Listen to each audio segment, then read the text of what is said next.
Assalamualaikum warahmatullahi taala wabarakatuh. Saya Muhammad Luqman Hakim bin Zainal 191605 akan membentangkan projek akhir iaitu khutbah yang bertajuk kesempurnaan solat kewajipan bersama.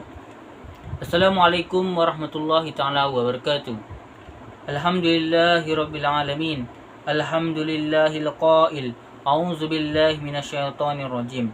Utlu ma uhiya ilaika minal kitab wa aqimis shalah.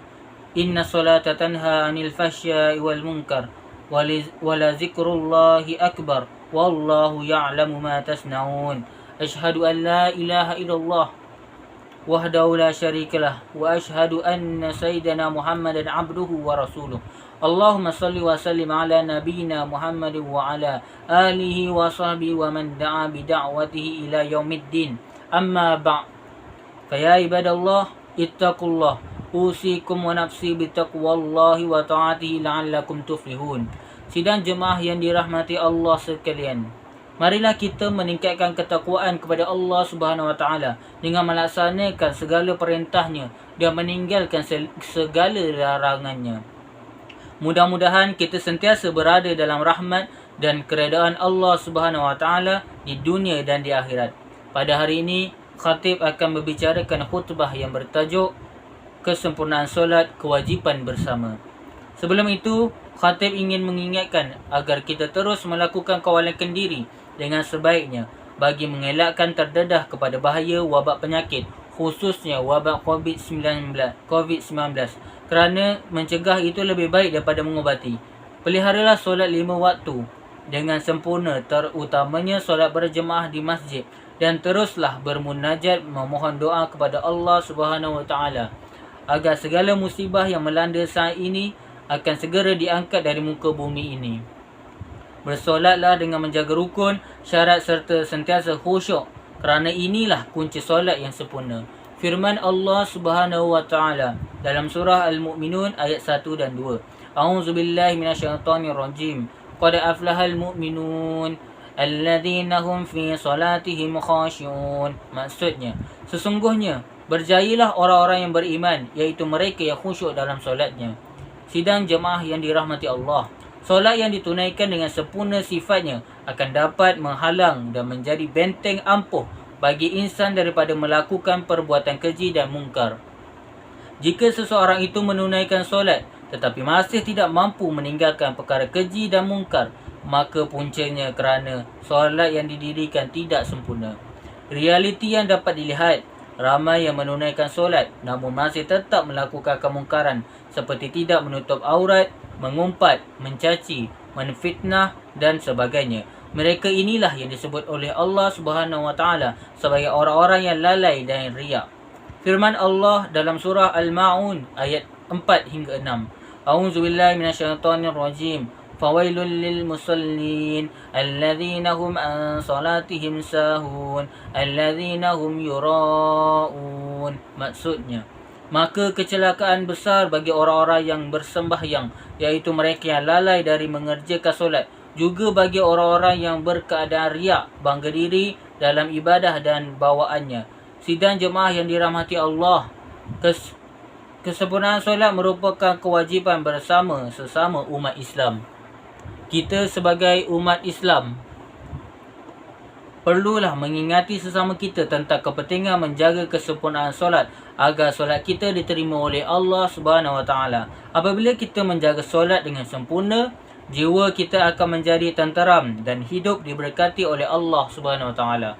Sebagai umat Islam yang hidup bermasyarakat, marilah kita menyempurnakan solat kita bersama dengan sentiasa mengingati sesama kita dan melakukan solat secara berjemaah. Selain itu, solat juga dapat menyatukan umat Islam kerana solat dan doa adalah simbol kekuatan umat Islam. Maka khatib mengingatkan supaya kita mengambil berat akan kesempurnaan solat dan sentiasa berpesan-pesan sesama kita untuk memperbetulkan solat kita dan dapat melakukan solat secara berjemaah, kerana solat berjemaah itu pahalanya lebih banyak daripada solat bersendirian. Firman Allah Subhanahu wa taala dalam surah Al-Asr ayat 1 hingga 3. A'udzubillahi minasyaitonirrajim. Wal 'asr innal insana lafi khusr illal ladzina amanu wa 'amilus solihati wa tawasaw bil haqq wa tawasaw bis sabr. Maksudnya, demi masa, sesungguhnya manusia itu benar-benar berada dalam kerugian kecuali orang-orang yang beriman dan beramal soleh. Dan mereka pula berpesan-pesan dengan kebenaran serta berpesan-pesan dengan kesabaran. Sidang jemaah yang dirahmati Allah, ingatlah bahawa orang yang meninggalkan solat tanpa sebarang sebab yang dibenarkan oleh syarak, mereka akan dicampakkan oleh Allah Subhanahu Wa Taala ke neraka sakar. Al-Maraghi menukilkan dalam kitab tafsirnya, Tafsir Al-Maraghi, bahawa neraka sakar merupakan tempat penyiksaan dengan siksaan yang tersangatlah pedih. Bentuk siksaannya pula berupa sengatan api yang membakar kulit manusia hingga hitam kulitnya. Maka, saudara-saudaraku sekalian, beranikah kita meninggalkan solat sekiranya kita tidak mahu ke satu penghentian yang menyeksakan bagi mereka yang meninggalkan solat? Allah Subhanahu Wa Taala dalam surah Al-Mudassir ayat 42 dan 43 menggambarkan perihal orang yang tidak menunaikan solat. A'udzubillahi minasyaitonirrajim. Ma sakalakum fi saqar qalu lam naku minal musallin. Maksudnya, setelah melihat orang-orang yang bersalah itu, mereka berkata, apakah yang menyebabkan kamu masuk ke dalam neraka sakar? Orang-orang bersalah itu menjawab, kami tidak termasuk dalam kumpulan orang-orang yang mengerjakan solat. Oleh itu, bersegeralah menunaikan solat apabila tiba waktunya dan usahlah bertangguh. Sempurnakanlah solat seperti mana yang diajarkan oleh Nabi SAW.